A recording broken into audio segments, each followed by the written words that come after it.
हरे कृष्णा। आप सभी का हमारे YouTube चैनल पर हार्दिक स्वागत है। आज रसपान कीजिए कार्तिक मास महात्म्य के अध्याय 29 का। इसके अलावा आप सुनेंगे कार्तिक मास में अनिवार्य रूप से सुनी जाने वाली चिड़ा और चिड़ी की कहानी, जो कि कार्तिक पूर्णिमा के अगले दिन यानी कि पड़वा वाले दिन सुनी जाती है। अब कार्तिक मास समाप्त हो रहा है। ऐसे में जिस तरह से आपने पूरे महीने हमारे चैनल पर इन कथाओं को सुना है, अगले महीने भी आप मार्गशीर्ष महीने की कथाएं जरूर सुनिएगा। आप हमारे चैनल पर हर महीने के महात्म्य की कथाएं सुन सकते हैं, जिसके लिए आपने हमारा चैनल अगर अभी तक भी सब्सक्राइब नहीं किया है तो जरूर कर लीजिएगा। क्योंकि कई बार लोग वीडियो अपलोड होने के बाद भी कमेंट में पूछते हैं कि आज आपने इससे पहले का अध्याय नहीं सुनाया है, तो प्लीज़ आप सबसे पहले तो बेल आइकन जरूर प्रेस कीजिएगा। तभी आपको हमारे चैनल पर अपलोड होने वाली सारी वीडियोस की जानकारी समय पर मिलेगी। एक समय महाराज पृथु ने देवर्षि नारद से पूछा, देवर्षि, मैंने सुना है कि जय और विजय भी भगवान विष्णु के द्वारपाल हैं।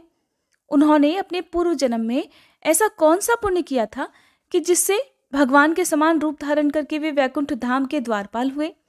तब देवर्षि कहने लगे, हे राजन, पूर्व काल में तृणबिंदु की कन्या देवहूति के गर्भ से महर्षि कर्दम की दृष्टि मात्र से 2 पुत्र उत्पन्न हुए। उनमें से बड़े का नाम जय और छोटे का नाम विजय हुआ। बाद में उसी देवहूति के गर्भ से योग धर्म के जानने वाले भगवान कपिल उत्पन्न हुए।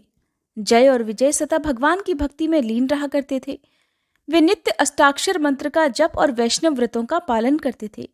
एक समय राजा मरुत ने उन दोनों को अपने यज्ञ में बुलाया। वहां जय ब्रह्मा बनाए गए और विजय आचार्य। उन्होंने यज्ञ की संपूर्ण विधि पूर्ण की। यज्ञ के अंत में अभवृत स्थान के बाद राजा मरुत ने उन दोनों को बहुत सारा धन दिया। धन लेकर दोनों भाई अपने आश्रम में गए। वहां उस धन का बंटवारा करते समय दोनों में परस्पर विवाद हो गया।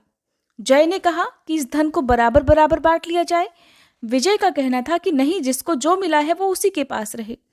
तब जय ने क्रोध में आकर लोभी विजय को श्राप दे डाला कि तुम ग्रहण करके देते नहीं हो, इसलिए ग्राह अर्थात मगरमच्छ हो जाओ। जय के श्राप को सुनकर विजय ने भी उसे श्राप दे दिया कि तुमने घमंड से भ्रांत होकर श्राप दिया है, इसलिए तुम मातंग अर्थात हाथी की योनि में जाओ। फिर उन्होंने भगवान से शाप निवृत्ति के लिए प्रार्थना की। श्री भगवान कहने लगे कि तुम दोनों ही मेरे भक्त हो, तुम्हारा ये वचन तो कभी असत्य नहीं होगा। तुम दोनों अपने ही द्वारा दिए गए श्रापों को भोग कर फिर बाद में मेरे धाम को प्राप्त हो जाओगे। ऐसा कहकर भगवान विष्णु अंतर ध्यान हो गए। तदंतर वे दोनों गंडकी नदी के तट पर ग्राह और गज हो गए। उस योनि में भी उन्हें पूर्व जन्म का स्मरण बना रहा और वे भगवान विष्णु के व्रत में लीन रहे। किसी समय वह गजराज कार्तिक मास में स्नान के लिए गंड नदी में गया, तो उस समय ग्रह ने श्राप के कारण को स्मरण करते हुए उस गज को पकड़ लिया। ग्रह अर्थात मगरमच्छ से पकड़े जाने पर गजराज ने भगवान नारायण का स्मरण किया। तभी भगवान विष्णु शंख चक्र और गदा धारण किए वहां प्रकट हो गए। उन्होंने चक्र चलाकर ग्रह और गजराज का उद्धार किया और उन्हें अपने ही जैसा रूप देकर बैकुंठ धाम को ले गए। तब से वह स्थान हरिक्षेत्र के नाम से प्रसिद्ध है। वे ही दोनों विश्वविख्यात जय और विजय हैं जो भगवान विष्णु के द्वारपाल हुए हैं। हे राजन, अब ईर्ष्या और द्वेष का त्याग करके सदैव भगवान विष्णु के व्रत में लीन रहना चाहिए, समदर्शी बनना चाहिए। कार्तिक, माघ और वैशाख के महीने में सदैव प्रातःकाल स्नान करना चाहिए। एकादशी व्रत के पालन में स्थिर रहना चाहिए।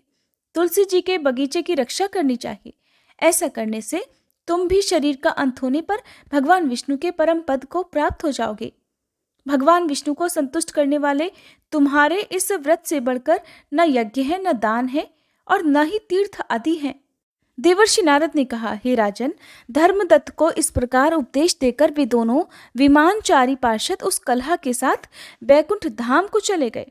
धर्मदत्त जीवन भर भगवान के व्रत में स्थिर रहे और देहावसान के बाद उन्होंने अपनी दोनों पत्नियों के साथ बैकुंठ धाम की प्राप्ति कर ली। राजा पृथु ने कहा, हे देवर्षि, आपने कलह द्वारा मुक्ति पाए जाने का वृतांत मुझसे कहा, जिसे मैंने ध्यानपूर्वक सुना। हे देवर्षि, ये काम उन 2 नदियों के प्रभाव से हुआ था। कृपया ये मुझे बताने की कृपा कीजिए। नारद जी बोले, हे राजन, कृष्णा नदी साक्षात भगवान श्री कृष्ण महाराज का शरीर और वेणी नामक नदी भगवान शंकर का शरीर है। इन दोनों नदियों के संगम का महात्म्य श्री ब्रह्मा जी भी वर्णन करने में समर्थ नहीं है। फिर भी क्योंकि आपने प्रश्न पूछा है, इसलिए आपको इनकी उत्पत्ति का वृतांत सुनाता हूं, ध्यान पूर्वक सुनिए। चक्षु मनवंतर के आरंभ में ब्रह्मा जी ने सह्य पर्वत के शिखर पर यज्ञ करने का निश्चय किया। वह भगवान विष्णु, भगवान शंकर और समस्त देवताओं सहित यज्ञ की सामग्री लेकर उस पर्वत के शिखर पर गए।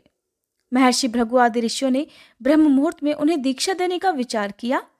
फिर भगवान विष्णु ने ब्रह्मा जी की भार्या त्वरा को बुलाया। वह बड़ी धीमी गति से आ रही थी। इसी बीच में भृगु जी ने भगवान विष्णु से पूछा कि हे प्रभु, आपने त्वरा को शीघ्रता से बुलवाया था, फिर भी वह क्यों नहीं आई? तब तक तो ब्रह्म मुहूर्त का समय भी निकल जाएगा। तब भगवान विष्णु बोले कि अगर त्वरा यथा समय यहाँ नहीं आती है तो आप गायत्री को ही स्त्री मानकर दीक्षा विधान कर दीजिएगा। क्या गायत्री पुण्य कर्म में ब्रह्मा जी की स्त्री नहीं हो सकती? नारद जी ने कहा, हे राजन, भगवान विष्णु की इस बात का समर्थन भगवान शंकर ने भी किया। ये बात सुनकर भृगु जी ने गायत्री जी को ही ब्रह्मा जी के दाईं ओर बिठाकर दीक्षा विधान आरंभ कर दिया। जिस समय ऋषि मंडल गायत्री जी को दीक्षा देने लगा, उसी समय त्वरा भी यज्ञ मंडल में आ पहुंची। ब्रह्मा जी के दाईं ओर गायत्री जी को बैठा देखकर ईर्ष्या से कुपित होकर त्वरा बोली कि जहां अपूज्यों की पूजा और पूज्यों की अप्रतिष्ठा अर्थात अपमान होता है, वहां पर दुर्भिक्ष, मृत्यु और भय तीनों अवश्य ही हुआ करते हैं। ये गायत्री ब्रह्मा जी की दाईं ओर मेरे स्थान पर विराजमान हुई है, इसलिए यह अदृश्य बहने वाली नदी होगी। आप सभी देवताओं ने बिना विचारे इसे मेरे स्थान पर बिठाया है, इसलिए आप सभी जड़ रूप नदियां हो जाएंगे। नारद जी राजा पृथु से बोले, राजन, इस प्रकार त्वरा के श्राप को सुनकर गायत्री जी क्रोध से आग बबूला होकर अपने होठ चबाने लगी। देवताओं के मना करने पर भी उन्होंने उठकर त्वरा को श्राप दे डाला। गायत्री बोली, त्वरा, जिस प्रकार ब्रह्मा जी तुम्हारे पति हैं, उसी प्रकार मेरे भी पति हैं।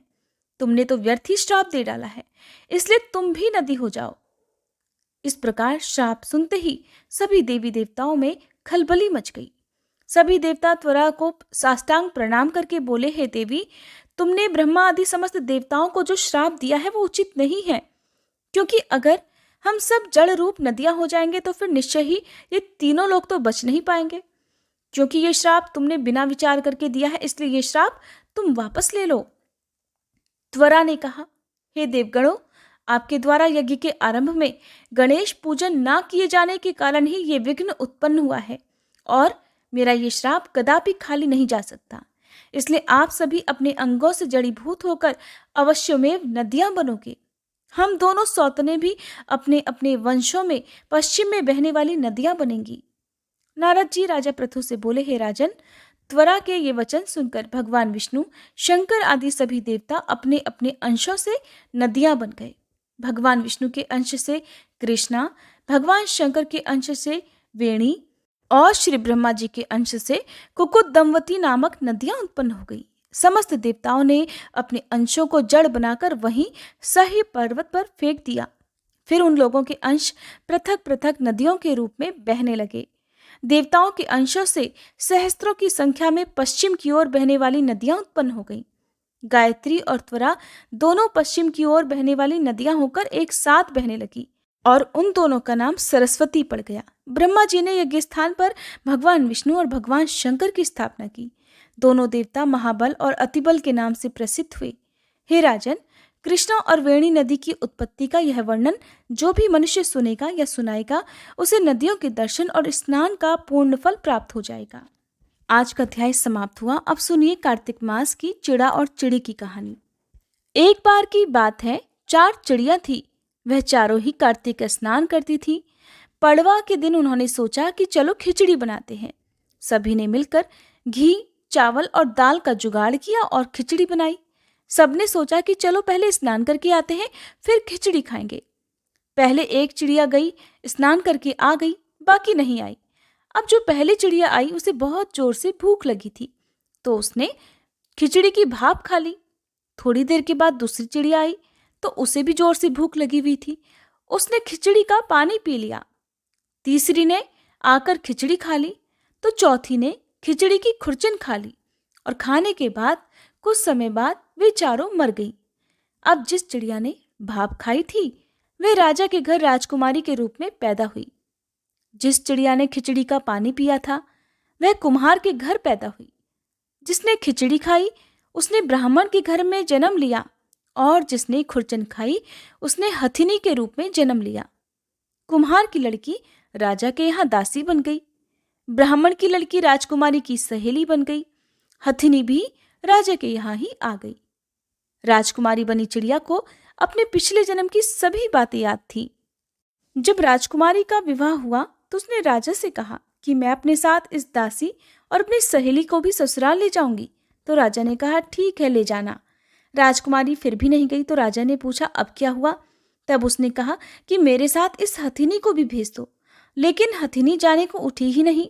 तब राजकुमारी ने उसके कान में उसके पिछले जन्म की सारी बातें कह सुनाई, जिसे सुनकर हथिनी उठ गई। राजा ये सब देख रहा था।